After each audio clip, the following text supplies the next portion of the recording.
Hey everybody, and welcome back to another Max Velocity weather forecast. And in today's forecast, we'll be talking about a large storm that'll be impacting the United States over the next several days, bringing a cold front that'll cool down much of the country. We'll also be looking at the potential for heavy rainfall with several inches of rain in some spots, and as well as some wintry precipitation across parts of the United States. I'll be giving you the latest breakdown on everything that you need to know in this forecast, but let's begin with what's happening across the United States today, and we'll begin with the northern plains, which is actually where one of the two storms that we're talking about is located. This is the main one though right now that's located over parts of the northern plains. Low pressure is actually centered in Canada. It's just a little bit past off to the north of North Dakota. This is going to be moving east over the next 24 to 48 hours, and as it moves off to the east toward the Great Lakes, we're going to start to notice a bit of a trend with a cold front extending from the Great Lakes back through the southern plains. This will allow for a strong southerly wind to pull a lot of moisture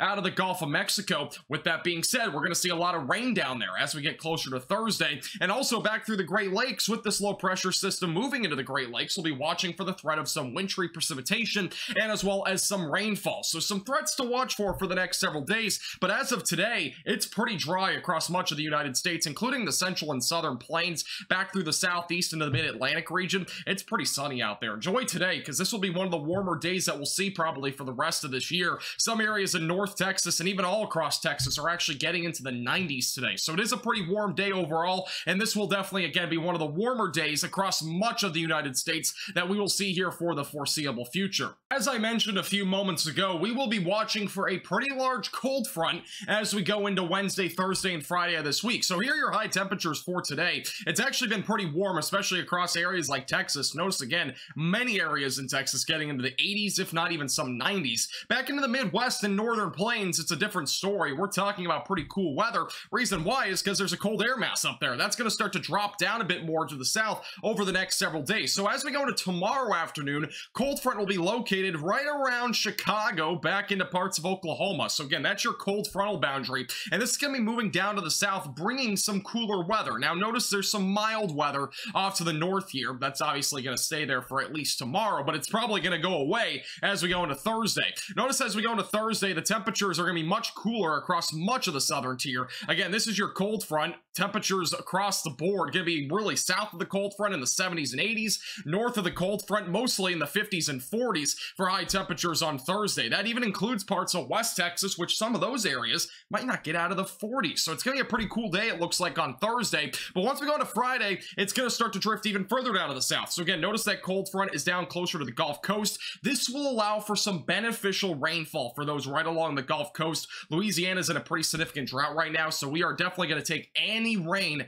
they can get there. And really anywhere along the Gulf Coast could take some rainfall. Going into Saturday, temperatures will actually be a bit warmer down in Florida, particularly. Look at this, temperatures getting close to the 90s in parts of Florida as we go into Saturday. So Florida will be the hot spot, and that's really because this cold air mass, it's not going to go that far down to the south, at least in comparison to going to Florida. It's probably not really going to make it there. So it's going to stay warm there, it looks like, at least through Saturday. Sunday might cool down a little bit on the northern side of the state, but still staying warm on the southern side of the state. Temperatures will start to return a bit more back to normal as we go into the late weekend and as well as into next week. Here are the temperature anomalies across the United States. This is basically giving us an idea of how the temperatures are from average in your particular location. And again, notice today we are well above average in some areas. Even parts of West Oklahoma and the Texas Panhandle are well above average. We're talking 20 to 25 degrees above average. That is pretty close to record-breaking high temperatures. We did have record-breaking high temperatures in Little Rock yesterday, and as well as over near Oklahoma City. As we go into Wednesday, temperatures are still going to stay pretty warm. Again, record-breaking high temperatures again possible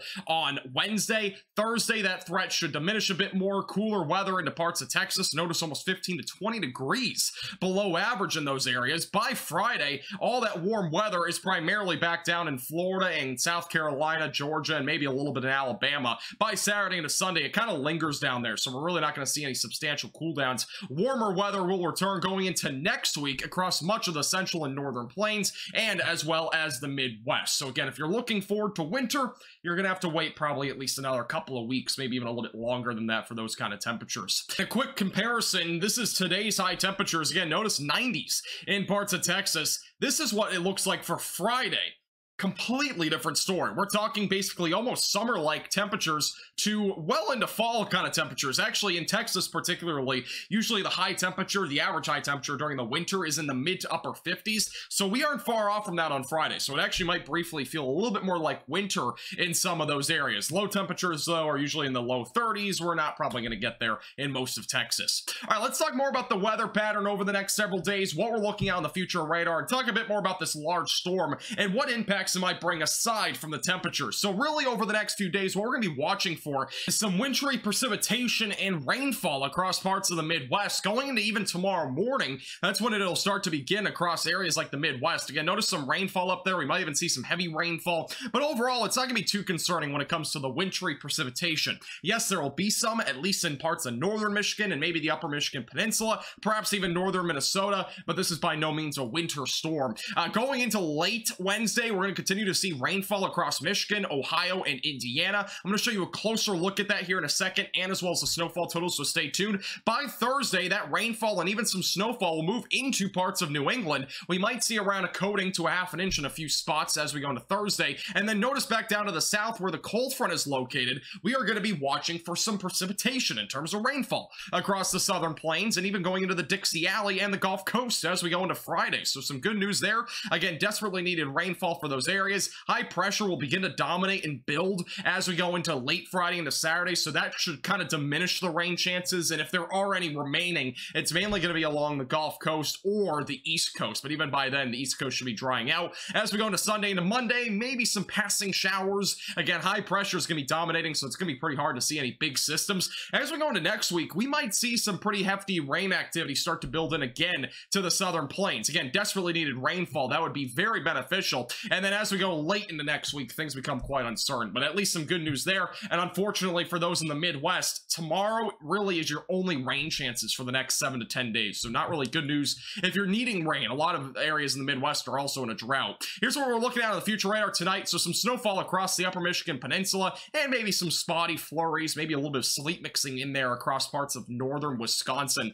By around 6 to 7 in the morning tomorrow, it's mostly rainfall across the Midwest. So again, notice the rainfall is primarily going to be located in between Wisconsin and Michigan, and as well as around the Great Lakes region. By the afternoon, we'll be looking at maybe a little brief transition into some flurries and a mixture across northeast Michigan, and as well as even in the thumb. As we go into late Wednesday and to really around the rush hour commute, rain will continue. Some spotty showers, could even be some heavy showers across the area, and eventually as we go into the overnight hours, maybe some lingering flurries. But again, I'm not really foreseeing any major travel impacts out of this activity. This is the current estimated snowfall. Again, I don't know if we'll really even get to an inch of snow in some of these areas. There's going to be rain mixing in with snow. It might be more like a slushy coating, if that, across parts of northern Michigan. Same thing with Wisconsin. It might be kind of that same boat as well. Here's the rainfall, by the way, for the next 7 days across the United States. Right now, the Weather Prediction Center's forecast has most of the rainfall down in parts of the southern plains, back down near the Gulf Coast. Upwards of 4 to 7 inches could even fall near the Houston area or just south of there, and that would be primarily most likely from what we're going to be seeing next week. Thank you so much for watching. Make sure to hit the like button down below and subscribe if you've not already.